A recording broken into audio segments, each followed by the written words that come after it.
Díomh cháirde agus fáilte romh chuig Q&A na mísa seo. So, hello and welcome all to this month's Q&A. Cichfuil tú, Emma? Tá mé go húntaach gur míle mágad Siobhán, chuna sáthú hain. Iontar fad, gur mágad, iontar fad. So, as you've probably noticed from the title of this month's Q&A, the theme is Connacht Irish Gaeilge Chonnacht. So, we have some questions here that some nice people sent in over the past month on the topic of Connacht Irish, and also on a few, let's say, connected, related topics as well. Martin, Kidin Kid Kish Dima. Right, so we'll get started with the first question from Annette. And Annette asks a very, well, it's topical for the week that's in it, of course, but she says, is it a ghrá chroí or a ghrá chroí? So a ghrá or a ghrá. Thank you and happy Valentine's Day. So gur míle mágad, Annette. We have Valentine's Day earlier on in the week. So yeah, cad ceapan tú, Siobhán. A nice easy one for the start. Yeah, nice easy one. So this one's easy enough to answer. So it's the first version, a ghrá chroí. That's the correct form. And often you'll find anyway after that there is a shevu. More often than not, there are some reasons why there wouldn't be. But in this context, in the sense of when you're addressing someone, calling someone by a name, in this case, love of my heart, to ghrá chroí. When you're calling someone love, you put a before it, before the word you're calling the person, and a shevu goes in that word. So it's the same for names.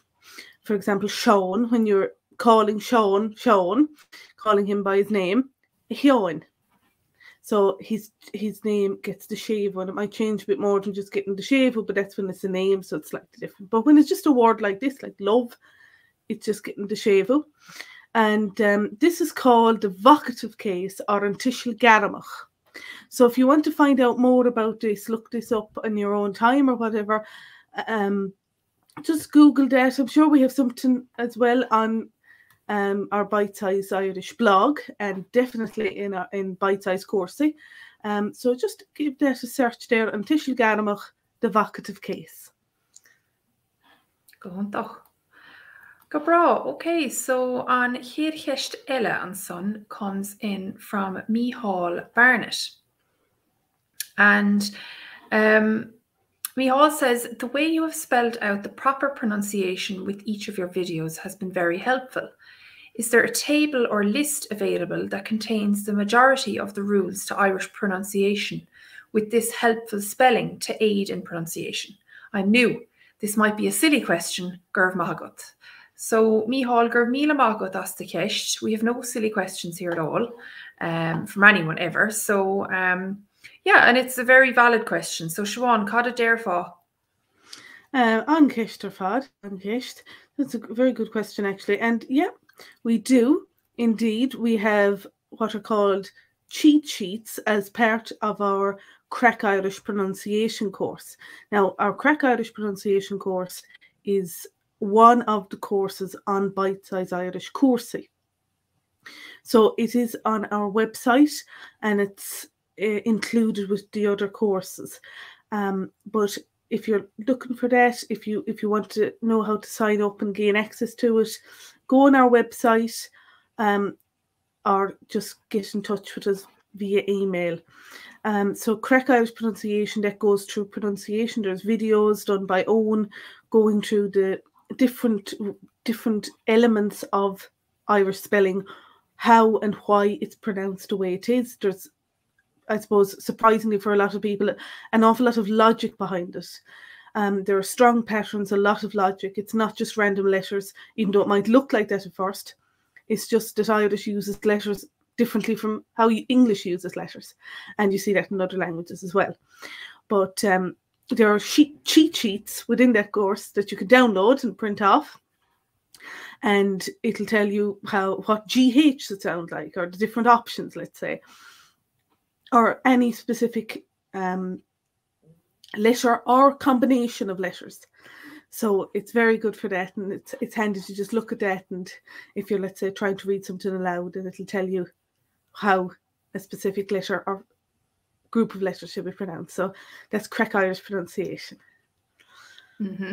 We've had great reviews from our users from that. A lot of people have come back and said that Crack Irish has really helped them along. So if any of our members in the comments or in the live chat can vouch for us there, I'm sure some of you have used them. So yeah, definitely have a look at those. Kerkalor, so on Gaeilge Ella, the next one is an interesting one actually. So it comes in from someone called Kristen. And Kristen says, dialect. My great-grandmother was born in Loughrea, County Galway in 1902 and lived there until she immigrated to the US in 1920. I am longing to know whether she spoke Irish, but I may never know for sure. Family says that she used to sing songs in Gaelic. Do you think it's likely that someone living in that area at that time would have known Irish, or was English being favoured so much that it would have been rare? I thought I would ask because the theme of this month is Connacht Irish, gurv mahagut. So gur míle mahagut, Christian, what a great question. And a very interesting question as well. So she was born in 1902 and she immigrated in 1920. So yeah, right at the start of the 20th century. Cad dearha, Siobhán? Well, bhí an cise seo simul le freigart. So this was an interesting question to answer. So what I did was I looked up the 1911 census, which is available to all online, but the 1901 and the 1911 census are available.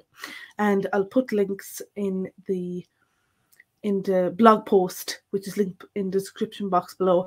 I'll put a link on shortly there to the census archives. And so I looked up the 1911 census, and I found many people who said they spoke both Irish and English in Loughrea. And Loughrea, of course, is in County Galway, Baile Loughrea, as it says in Irish. They were mostly, now these people that I saw, they were mostly middle-aged and older. Though there were younger people, I remember there was someone in their 20s, there were children. Now, I didn't go through all the entries or anything, there's a few thousand, but just the first page or so, I was seeing a lot of people who were saying they spoke Irish as well as English. So there's a good chance your great-grandmother did. Now, the good thing is, though, given there's all the names on there and ages and everything, if you know your great-grandmother's name, maiden name, or you should be able to find her there. Now, sometimes with the census, like with a lot of old documents, the names can be a bit different from maybe what you'd expect them to be. The spelling might be a little out because maybe someone else filled it in on their behalf or something like that. So just watch out for that. So maybe try a few different spellings or something, but there's a good chance you'll be able to find your great-grandmother there, and it's great fun looking up family members on that census. So the 1911 one, of course, would be the most useful for you here. So I'd highly recommend that, and I will add a link directly to the Loughrea entries, but also I'll just add a general link as well, so anyone can search in the in that census. So I hope you do. I hope you do find her, and it'd be very interesting to know. Maybe you'll let us know, update us on your findings. It would be really interesting to know what the story was. Could you find her, and did she speak Irish? And if she didn't, maybe it wasn't written for her, but maybe her parents did or something like that. So it would be interesting to see. Kinta, yeah. And you said in the question it mentioned that she did sing songs in Gaelic. So even if you might not find her name there is a good chance that even if she wasn't fluent in Irish, she absolutely had some sort of Irish, be it song or stories. At that time, you know, as Siobhán said, a lot of people spoke English and Irish. It was quite a time there where bilingualism was very common in both of them. Obviously, in more areas, people were leaning towards English, and your schooling was in English, but I think especially in the Galway and the west of Ireland you would have a higher chance that you would have had Irish. So fingers crossed you've come across something, or maybe even the family name, as Siobhán said. So very interesting. Yeah. Gahuntach. An war fad mar sin hanwa mar sin an kistelle mar sin le me kistenis Tá kistan seo ó Edward. Go ma good Edward as an gist. Thank you for the question. Is ball chuid pobl Edward, so he's a pobl member. That is our online community. So so many. Oh, so sorry. So I'll just read out his question here.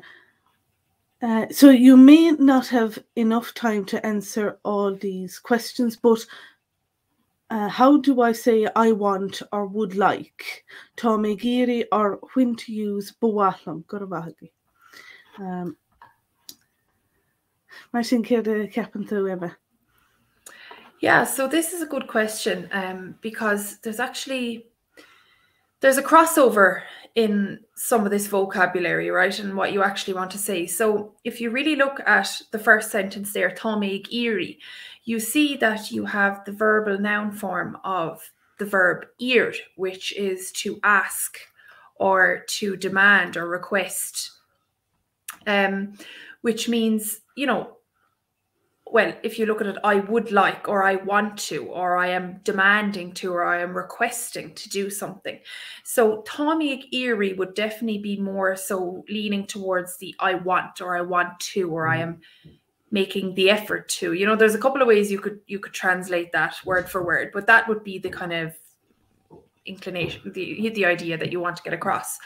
And then so for example, you might say tá mé ag éirí Gaeilge a Amhlainn, so I am trying to learn Irish, or I want to learn Irish, or I am demanding. Sounds a bit silly, doesn't it? It sounds a bit intense in English, but that kind of idea of trying to do something or wanting to do something. Tá mé ag éirí Gaeilge a Amhlainn. But then in the other one you have bhuailm.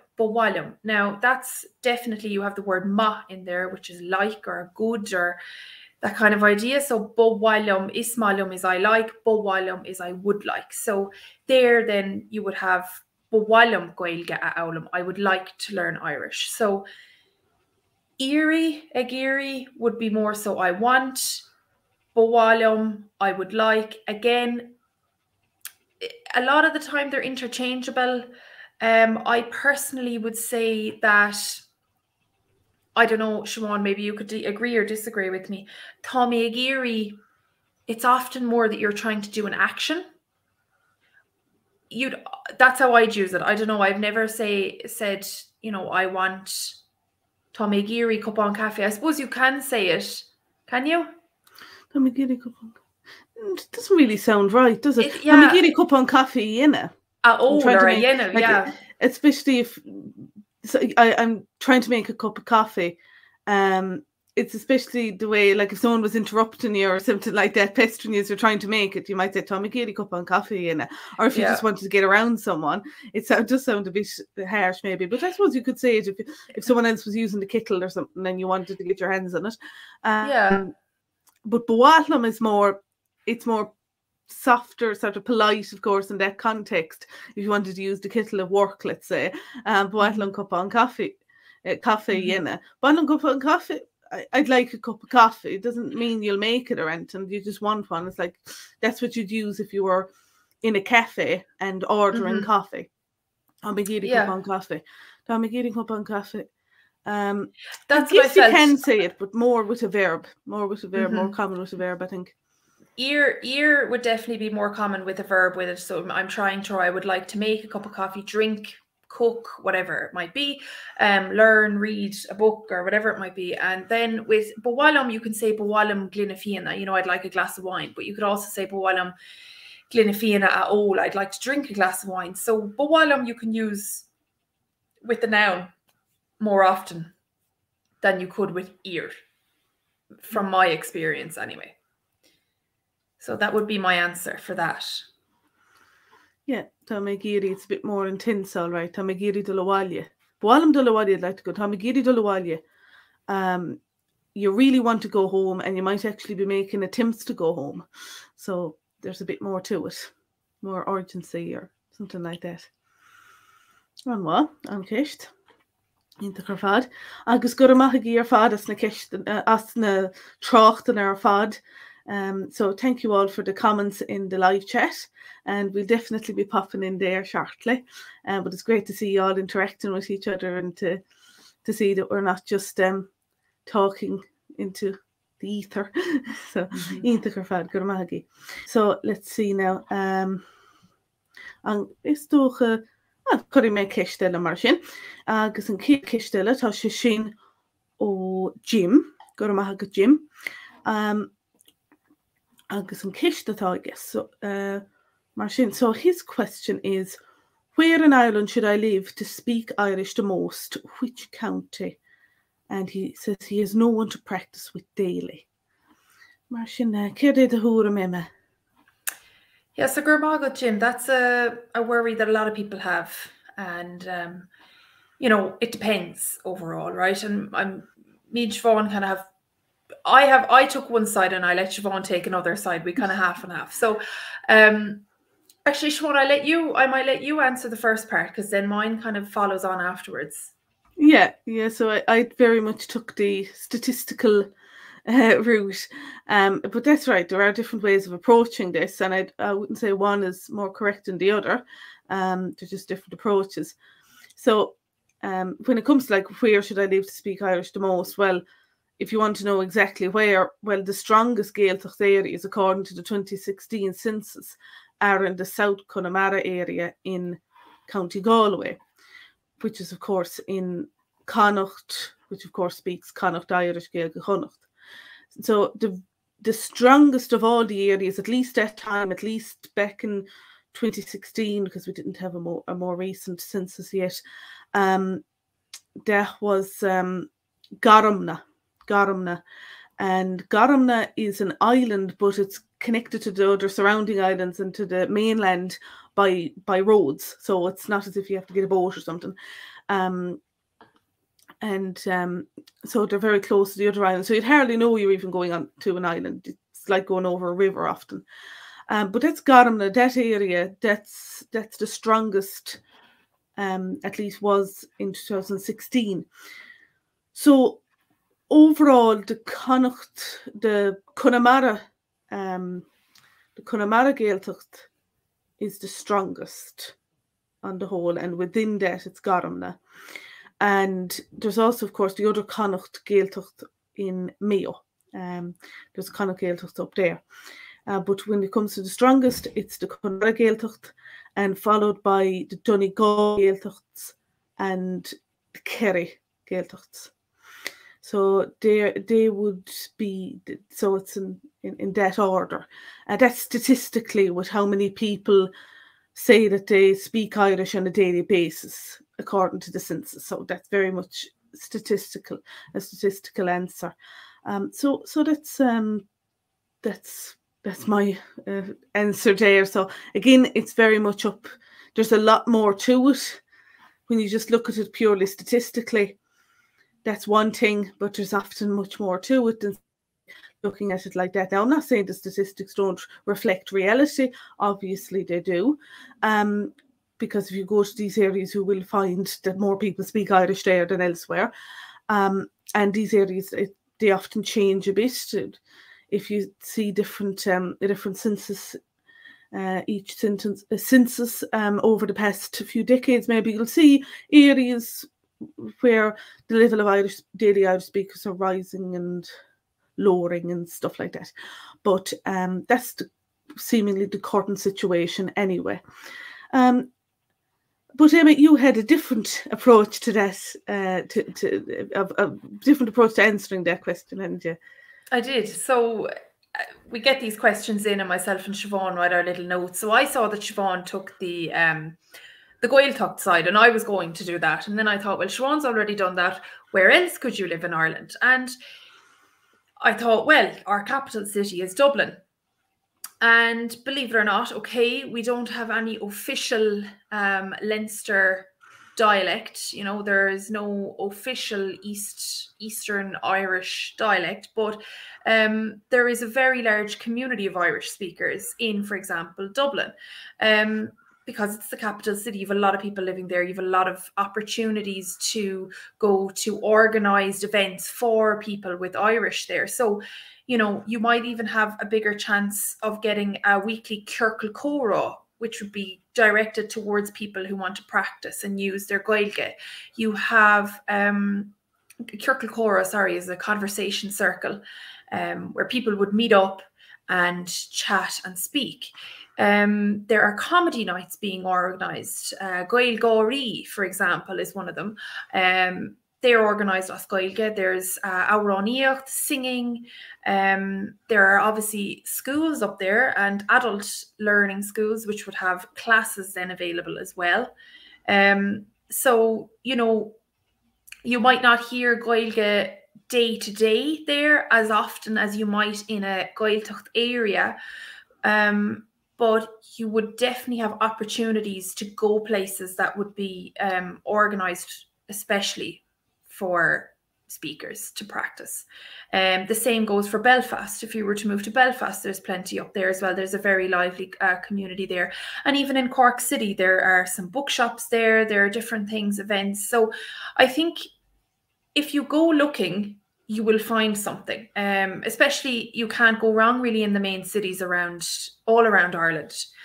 You may not hear it, as I said, in the in every local shop, but there's a big what to even call it, a big project going on called Dialects Gaeilge, so Dublin with Irish. So there's more and more businesses being you know, offering services in Irish. I know that Murphy's Ice Cream in Dublin will give you 10% off if you order in Irish. So, you know, there is a movement towards it. There's cafes that are using it more. They have, you know, and that's happening in Dublin. So just because, you know, because it's hard for someone to just say, yeah, I'm going to move to the Gaeltacht now and live there forever and practice Irish. You know, that's oftentimes not sustainable. Maybe your job might not let you do that. You know, you need to live in a bigger city or whatever it might be. So, yeah, I took that approach that if you go looking, you'll find it. Even in my own hometown, it's in the works of becoming a Gaeltacht service town, Dungarvan in Waterford, and there are plans for organising Cearcail Chomhacht and library readings and different information nights and lots of events going on as well that are all in the works. So I think it's available in many places around Ireland. That's very true. That's very true, and I suppose that also strengthens the idea of Irish being an all-island language for across the country, not just for Gaeltacht areas. It's a language for all of Ireland, and that's the thing. So that's very true. It's brilliant how there are things all over the country. Some counties less than others maybe, but definitely with the cities, as you were saying there, Emma, loads of different advantages in the cities. So that's the thing, and possibly geared more so towards someone who isn't a cradled Irish speaker, let's say. So it's and of course there's in Siobhán, which is a lovely little oasis of Irish on Harcourt Street in Dublin, and it's lovely that just to be able to go in and you'll probably hear everyone speaking Irish, not necessarily, maybe one of the customers mightn't know Irish, but definitely you'll be able to buy your books. All the books will be in Irish, and you'll be able to go up to the counter and just do your business through Irish, and it's wonderful that. And as you're saying, it's not just there, there's other businesses as well, and loads of other opportunities, clubs and everything up there. Íntacha fad. Sin. Go on, doch. I suppose I'll read out another question then. The next question comes in from Mary. Now, this is specifically on pronunciation for Gaeilge Chonnacht. So, she says, firstly, that last month's Q&A with Neil and myself on Gaeilge Ulla was great. Gur míle maith agat. We had a great conversation. And Mary asks, in Gaeilge Chonnacht, is the BH sound always pronounced like a W? For example, Siobhán. And is the MH pronounced like a W? For example, wa. In Munster Gaeilge, or Munster Irish, or Gaeilge in the Moan, I believe BH and MH are pronounced with a V sound. An bhfuil sé seo ceart. So, gur míle maith agat, Mary. Siobhán, cad a déir há? An ceist, gur míle maith agat. Gur míle maith agat, Mary. So the thing is, so first off, both BH and MH are pronounced the same. Of course, it can vary, but we'll get to that. Whether that be a W or V sound, but basically they follow the same rules. That's the main thing to remember. So though BH and MH are more inclined to sound like a W in Connacht Irish and more like a V in Munster Irish, there's a little more to it than that. A lot depends on the spelling of the word. If a slender letter, and the slender letters, the slender vowels rather, are I and E, is next to the BH or MH. So if you have BHI or MHI or BHE, or if either of those vowels come before the BH or MH, it will sound like a V. A good example of this is the verb V. BHI for the V, was. And doesn't matter which dialect, it's always going to be pronounced V. And so that's the thing. So I'll just write up that word there. So V, was. So it's no one's going to call that we. It's always V, no matter the dialect, because it's slender. BHI for the. So another example of that would be on V, the month. So they sound the same, but this one will have an MH on V. On V, the month. And V. So as you can see, there's MH, but also V sound, because it's followed by an I. So if BH or MH are followed or preceded by either an I or an E, they'll sound like a V. That's basically it there. With the likes of wa, MHAITH, as Mary included in her question there. In that case, and I'll just write that up as well. So which means good, but with the shavel. So so in that case, it's followed by a broad vowel. But it has the shavel, it's on there, it's lenited for grammatical reasons. Ma would be the usual form of that word. So that can be pronounced either as V or a W. In Connacht Irish, you're more inclined to hear it pronounced as a W sound. The same would go for Ulster Irish. Munster, you'd hear it more as Va. You'd hear it with the V sound. So as you can see, it's followed by a broad vowel.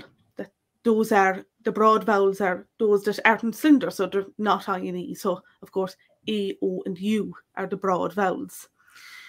Another example would be wod, or it could be vod. So let's say mo wod, my boat, vod, or mo wod in Connacht Irish, and it would have that W sound in the BH in Ulster Irish as well. Mo wod in Munster Irish. So as you can see, when there's a broad vowel there, it comes down to the dialect more. When it comes to, will this be a V sound or a W sound? So now, as often is the case, there are exceptions, and some words are pronounced differently from what you would expect. A great example especially given how common a word it is the verb. I would pronounce it tuor. It can also be pronounced tor. There's so many pronunciations for this, and it just, in some dialects, it doesn't even sound like at all like the way it's spelt. In others, the BH sounds like a W, but it's never pronounced as if the BH was a V, not even a Munster Irish. So sometimes you have to be careful. So what I would recommend doing is going to chonglan.ie, and you can go into the pronunciation tab, and there you can hear a word being pronounced, most words, especially in their root forms if it's a verb. And you can hear how it's pronounced. It's pronounced quite differently. So let's hear the Ulster way. Tor. Tor. Tuur. Tuur in Connacht Irish. Tuur. Tuur in Munster Irish. So it's not really what you would expect at all. So that's the thing about some words. So some words, how the BH or MH are going to be pronounced depend completely on the particular word. But generally speaking, you are right. It does depend on it being Munster Irish or Connacht Irish. That's true, if it's a W or V sound, but also it just comes down to it being broad or slender as well. So there's a little bit more to it than what you might expect. I hope that makes sense. And we'll add notes. We'll add notes there to the blog post, which is linked in the description box below.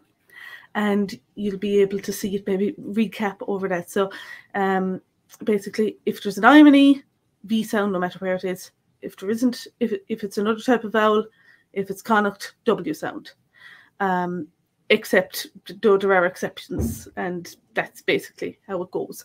So it's not just clean cut. But anyway, I hope that has helped you, Mary, and has helped anyone else who's been wondering about this.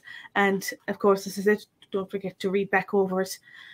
You can sort of refresh your memory of it. You could by looking at our notes, or by just watching back over this live stream whenever you want, as many times as you want afterwards as well. Mar sin. So Shane, chonglan.ie, Shane. So chonglan.ie, great site. Yeah, interesting one. I'm glad you used that example for that verb, TABHAIR, tour. I would actually even say tower. So a different one from all three of those pronunciations in my Munster dialect. So as Siobhán said, there's more than three, even more than just one in each dialect. So yeah, good example. Exactly. There's there are so many sub-dialects, and as one of our commenters here said, there are sub-dialects, and that's the thing. So there's sub-dialects within dialects, and that's the thing. And Mayo Irish, yes, it would broadly fall into the Connacht dialect. Technically, it is a Connacht dialect, but it does, if you hear talking about mixed, which we'll be covering shortly, talk about mixed dialects, Mayo Irish, in many ways, does sound like a mixed dialect. It sounds like a Connacht speaker and an Ulster speaker mixed together with its own unique words and phrases as well, and pronunciations. But it does, if you listen to Mayo Irish often, it does sound like a mixture of both, or at least you can hear the influences of Connemara Irish and Ulster Irish. It's interesting. So Shane, okay, Alma. Right, you. I'll read the next question then. There's a lovely question here from Lynn. So now Lynn is actually a ghrá member as well. So gur míle maith agat Lynn as ocht the ceist. So gur míle maith agah as ocht on show a agrú. So thank you very much for organising this. I really enjoyed the podcast on Ulster Irish and look forward to learning more about Munster Irish. Having started learning Irish as an adult, I did not initially know the significance of the different dialects. My first classes were in Donegal, as Iarraidh Gaeilge was one of the few places 30 years ago with a residential programme for adults. After that, I continued some study on my own, but I have found it difficult to focus on one dialect. Without an immersion programme, how possible is it for someone who lives abroad like I do to actually learn primarily one dialect? I feel like my speaking is a mashup of all three dialects. I guess the ultimate questions are, is that a huge concern? Will people understand me? And should I be more focused on just one dialect? So, gur míle maith agad Lynn. Siobhán, I'll pass the mic to you. Cad a cheapan tusa? Mar sin seo a ceapan. So this is what I think about it, and it's a brilliant question, Lynn. Brilliant question. So this is what I think. To continue learning one specific dialect, I'd say you need to try and immerse yourself in it by seeking out speakers of that dialect. Even if that be just radio presenters who speak whichever dialect you want to learn. Also seek out books written in that dialect, and by going to a good Irish language bookshop, such as in Siobhán, as I mentioned earlier, I'm sure they could recommend specific books for your level of Irish and in the specific dialect you want to learn. So I'd also recommend listening to old recordings from the area on sites such as, I'm not sure how to pronounce it, Dugan or Dugan .ie. And so this is the one I'm referring to here.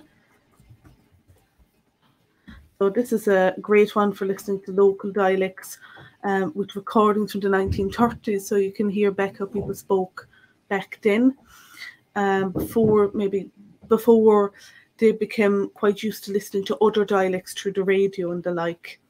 Though of course people travelled before, so of course the dialects always mingled a bit. It's also good to note that the major dialects such as Connacht Irish, for example, have many sub-dialects, as we were just saying there a minute ago.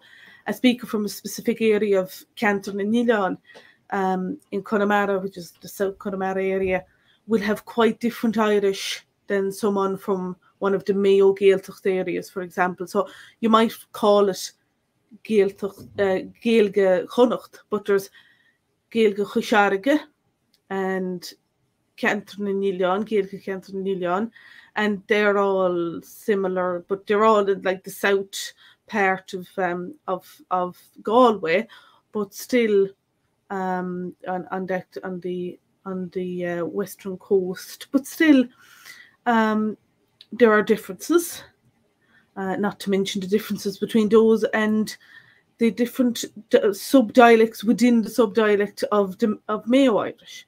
So there's a good few things to consider there. Just how precise do you want to be?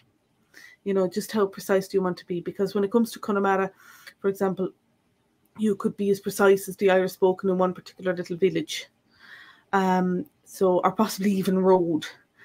So you have to ask yourself that, and why maybe is a good idea as well. If one of your ancestors came from a specific area, maybe that's why.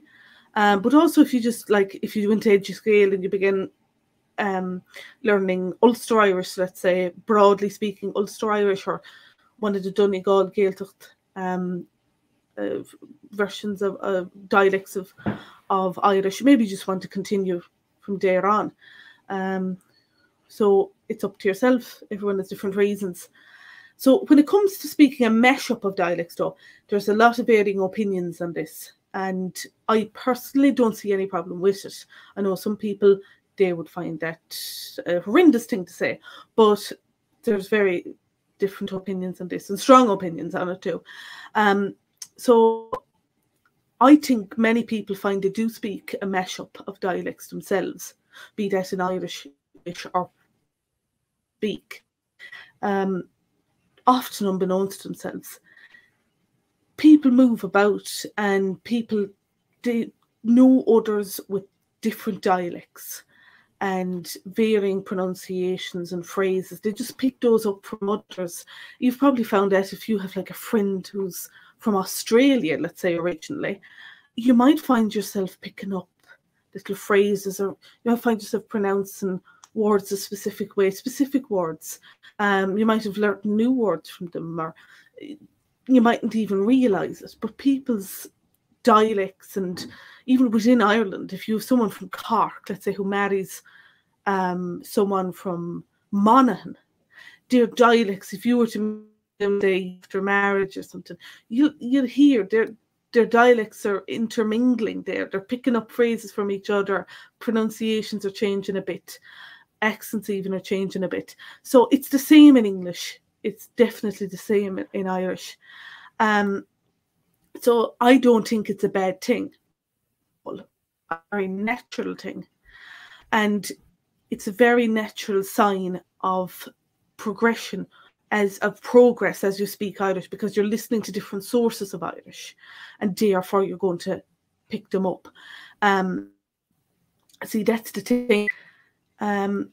If you do choose to focus on one dialect, I would recommend also making sure you get your ear accustomed to other dialects, or else you'll have a very narrow, let's say, even understanding of Irish in a sense, because you know one specific dialect, and if you only read from that specific dialect, you restrict yourself. You know, it's like if someone only read books from Yorkshire in England, that was it. You restrict yourself a bit. So and also if you're learn speaking to other Irish speakers, of course you need to be able to understand what they're saying if they don't come from your specific dialect.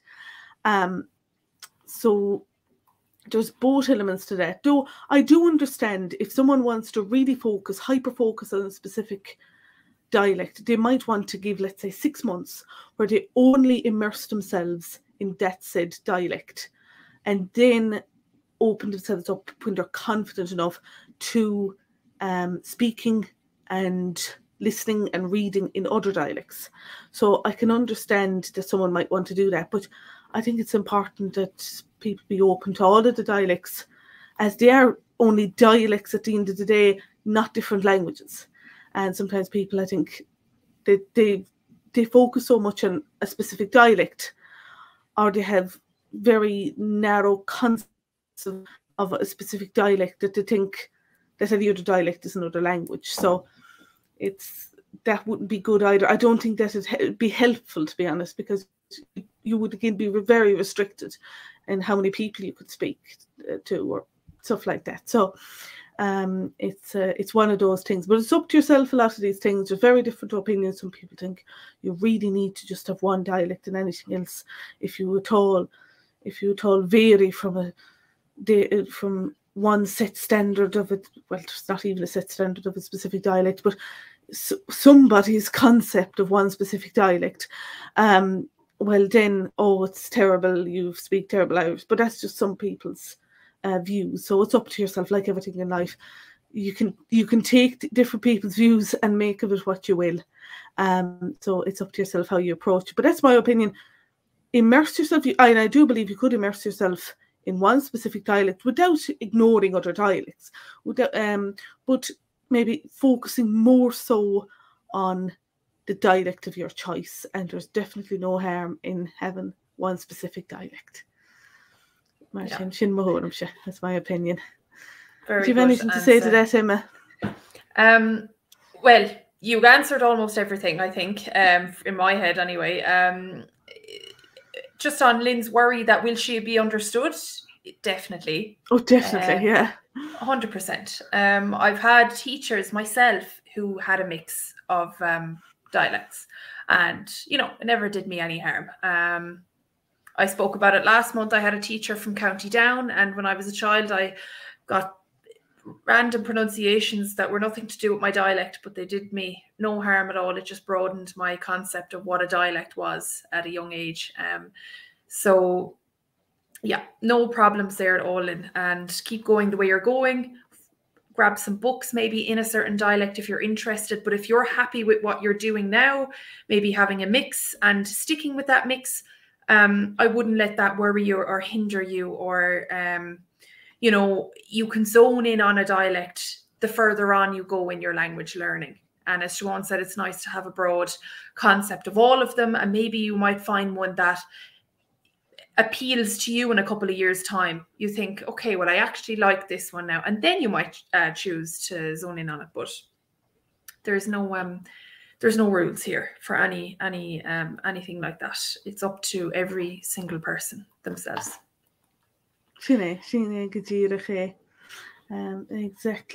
Exactly. And there's an interesting opinion here again from Language of Football on what he thinks. If you've no intention of ever living in Ireland, yes, it's probably best to have a long and thin understanding across the board than a short and fat one. And that's probably true as well, because especially when you're not living in Ireland, it probably does make more sense to have a good smattering of all an understanding, even if you speak a very precise local dialect Irish. You definitely need to have a good understanding. I would say that's at least a decent understanding, no matter if you're in Ireland or abroad. Same old. And that's another, I thought was another good one here as well. I can imagine that's true, that if you're learning, you would get confused by, oh, this is pronounced this way, this is pronounced that way, this is pronounced the other way. And I would say it would be helpful if you picked, let's say, a broad dialect, even if you're just learning, let's say just Connacht Irish, let's say. And then, for example, in Chonglan, when you go to Chonglan, I'll pronounce it the Connacht way. And you can listen to the other ones if you want, the other recordings, let's say, but then you can decide, oh, well, I'm going to do this the Connacht way, or whichever one you want. So that's I can see how that would be very, very to a learner to not feel like they need to learn 5 different pronunciations of one word instead of one. Definitely, when you're learning, don't get confused. I would say you don't need to get bogged down. It's nice to be aware of other pronunciations, even from the beginning, but I wouldn't say don't get yourself bogged down with it. And if you do find yourself getting a bit overwhelmed with all the different pronunciations of some of the words, because not all words are pronounced that differently, but I would say just try and focus then on one broad dialect or something like that. Just help yourself and not get overwhelmed. Exactly.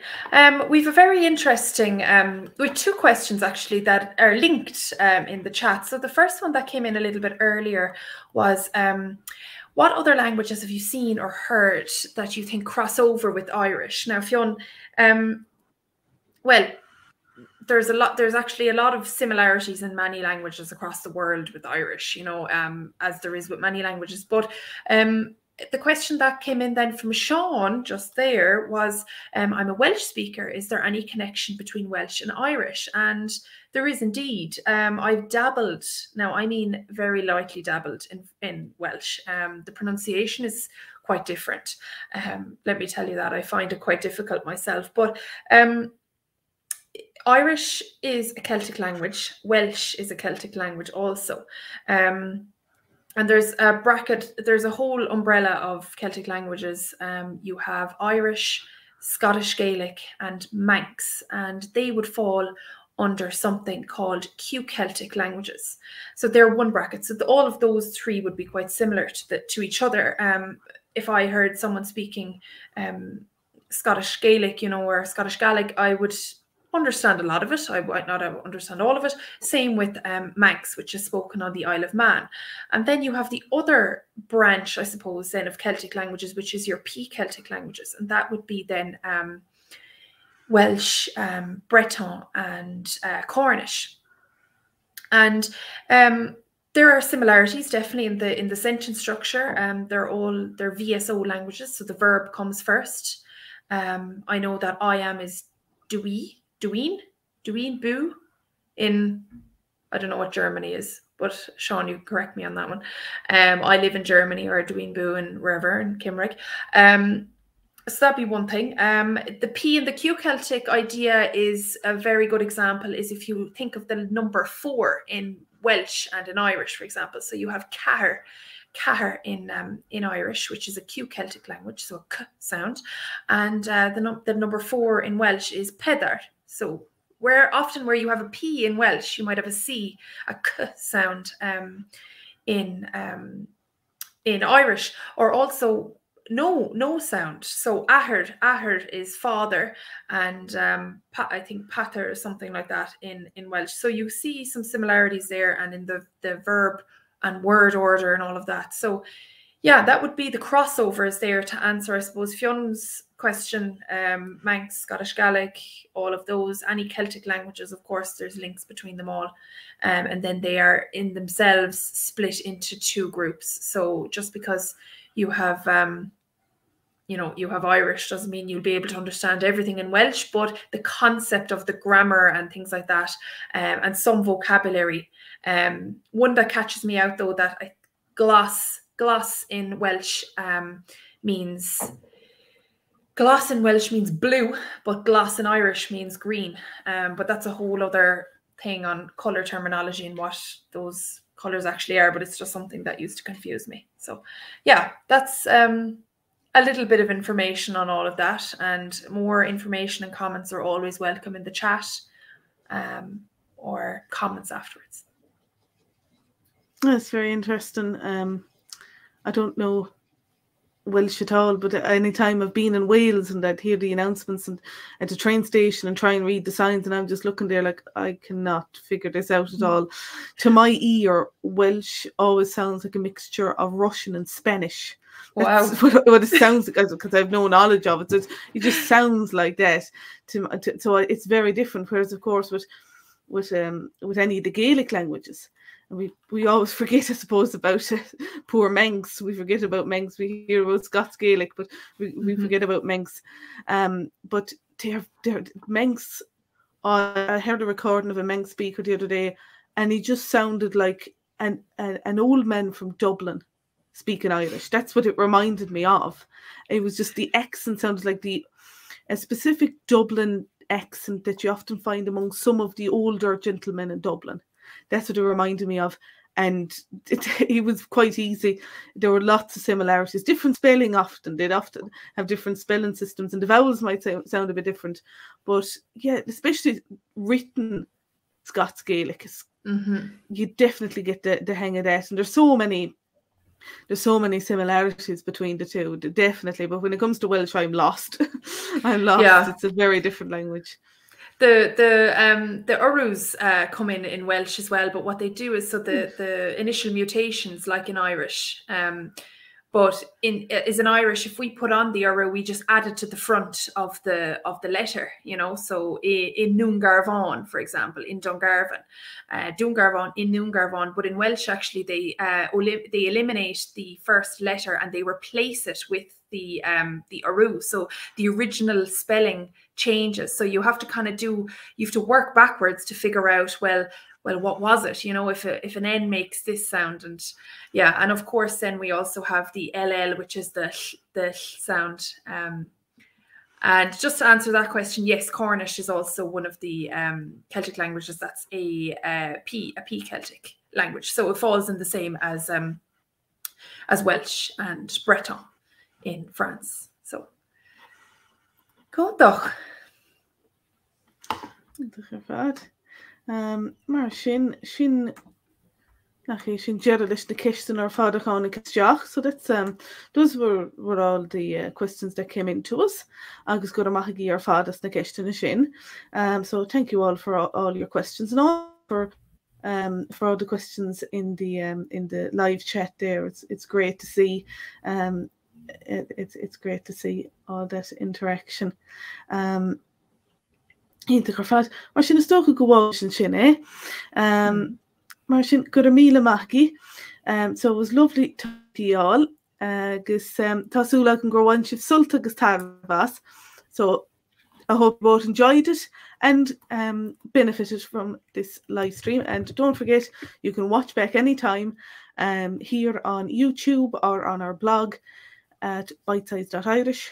And of course, in the description box below, don't forget to check back maybe in a few hours' time or tomorrow, whenever suits you, and you should find the notes there. So the notes aren't up just yet, but we will get them up soon, and you can refresh your memory of the live stream and see lots of the words maybe that just flashed up on the screen. You'll just see them written down there for you, and some links as well. Kinta, we just actually have a little announcement to make at the end of this live stream. To those of you who stayed and were lucky enough to hear the news straight, well, from the horse's mouth, I suppose, the first little announcement we have. So over the last couple of months, since probably around when Siobhán, the summertime, we've been working on this. We have been behind the scenes working. You all met Neil last month. We have a new platform, an exciting new journey to launch coming in March 2022, so next month. Siobhán, do you have anything that you could hint at or let us know, or let the listeners and watchers know about? Well, I would say that many of the lessons that may be familiar to a lot of you, they have been restructured and there's been new ones added. So it's been refreshed and new and improved. And so that's one part of it anyway. And we've added to some of our some more elements to some of the most demanded and low parts of Bitesize Chroí. So that's it's changing, but for the better, and we hope you'll find that too. Yeah, so as I said, Neil has been working behind the scenes, myself and Siobhán. Well, Siobhán has been working a bit harder now on it than I have. We have new things coming for our ghrá members. Those of you who take part in our monthly or weekly calls, and my monthly call even, but more so the weekly calls. We have, obviously, then you have a restructure, as Siobhán said, and it's something called tús was, so that means a good start. And this is going to be appropriate for all different kinds of learners, for beginners who might have not so much prior knowledge. It'll be a great introductory course for those who are returning to the Irish language, who might have had it at school. And also then, if you are an immediate learner, you can go through the first part of our new platform, Ashter, in Tuswa, to kind of do a really good recap. We have added more sound bites, some more recordings, more conversations, quizzes.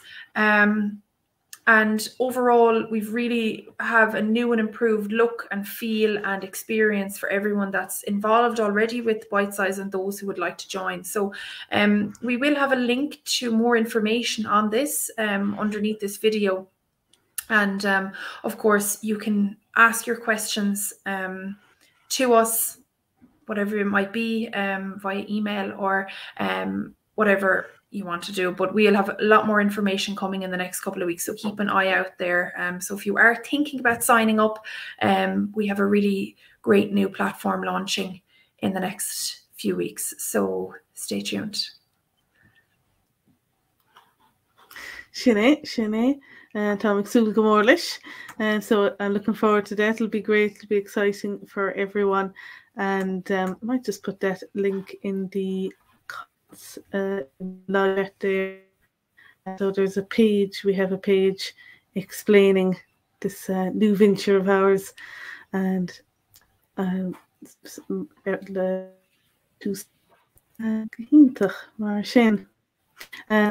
of course that'll be in the description box as well.